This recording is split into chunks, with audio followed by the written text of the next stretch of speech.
مردے کو دفن کرنے کے بعد اس کی قبر کے پاس کتنی دیر تک بیٹھنا چاہیے، شریعت اس بارے میں کیا کہتی ہے؟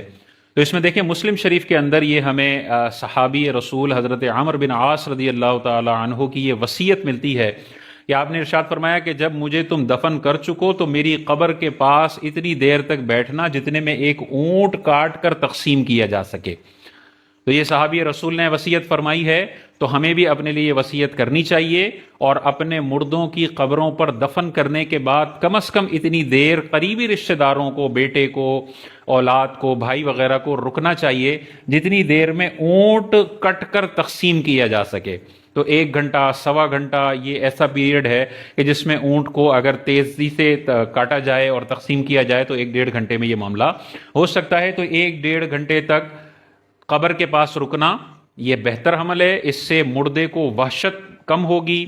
اکیلا تنہائی کم فیل ہوگی اور اس کے لیے بہتر ہوگا۔ اب 1 ڈیڑھ گھنٹے تک وہاں بیٹھنا ہے تو یہ نہیں ہے کہ بیٹھ کر وہاں پہ فیس بک چلانا ہے یا دنیاوی باتیں کرنی ہے، نہیں، بلکہ حدیث پاک میں آتا ہے حضور علیہ الصلوۃ والسلام نے ارشاد فرمایا کہ مردے کو جب تم دفن کر چکو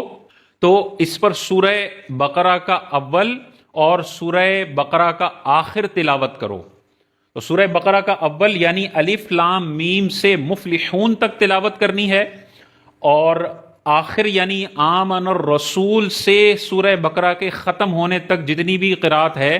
وہ مردے کے پاس قبر کے قریب یہ قرآن مجید تلاوت کرنا، یہ بہت زیادہ فائدہ ہوگا۔ مردہ جب قرآن مجید سنے گا تو قبر کی وحشت بھی دور ہوگی اور اسے منکر نکیر کے جوابات میں بھی انشاءاللہ آسانی ہوگی۔ تیسرا جو کام آپ نے کرنا ہے، سورہ بقرہ اول آخر آپ نے پڑھ لیا، اس کے بعد مردے کے قریب، قبر کے قریب بیٹھ کر اتنی آواز سے سورہ یاسین شریف کی تلاوت کرنی ہے کہ مردے تک آپ کی آواز پہنچے۔ سورہ یاسین قبر کے اندر بندے کی وحشت دور کرنے کے لیے اور قبر کے جوابات میں آسانی کے لیے اور آخرت کی منازل کو آسان کرنے کے لیے شاندار سورہ پاک ہے سورہ یاسین۔ بہت سارے بزرگان دین نے اپنے بچوں کو اپنے انتقال کے بعد لوگوں کو یہ وصیت کی ہے کہ تم نے قبر پر آ کر میری قبر پر سورہ یاسین کی تلاوت کرنی ہے۔ اور حدیث پاک بخاری میں آتا ہے کہ جب تم مردے کو دفن کر دیتے ہو تو یہ مردہ تمہارے قدموں کی آوازوں کو بھی سنتا ہے، بخاری کہتی ہے۔ تو مردہ بالکل بہرا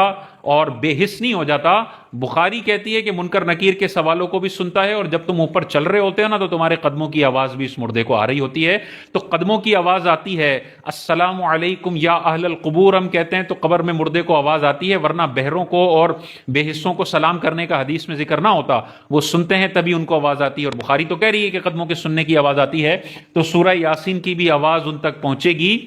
ہلکی آواز سے، اتنی کہ مردے تک پہنچے۔ سورہ یاسین کی تلاوت کریں اور پھر اس مردے کے لیے دعا کریں، استغفار کریں، منکر نکیر کے سوالات میں ثابت قدم یہ رہے۔ اس کے حوالے سے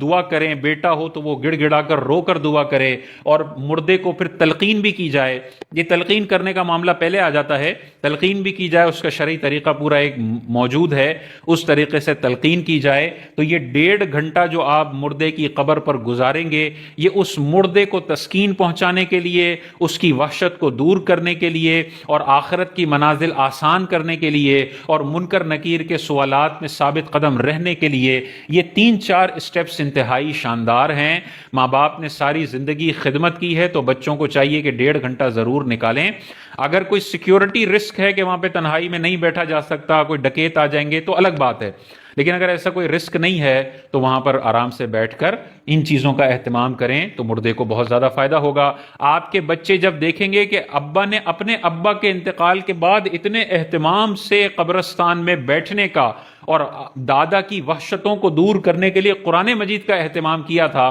تو جب آپ کا انتقال ہوگا تو بچے بھی اسی سنت پر عمل کرتے ہوئے یہ کام کریں گے۔ آپ کے لیے بھی فائدہ، آپ کی آنے والی نسلوں کے لیے بھی انشاءاللہ بہترین فائدہ ہوگا۔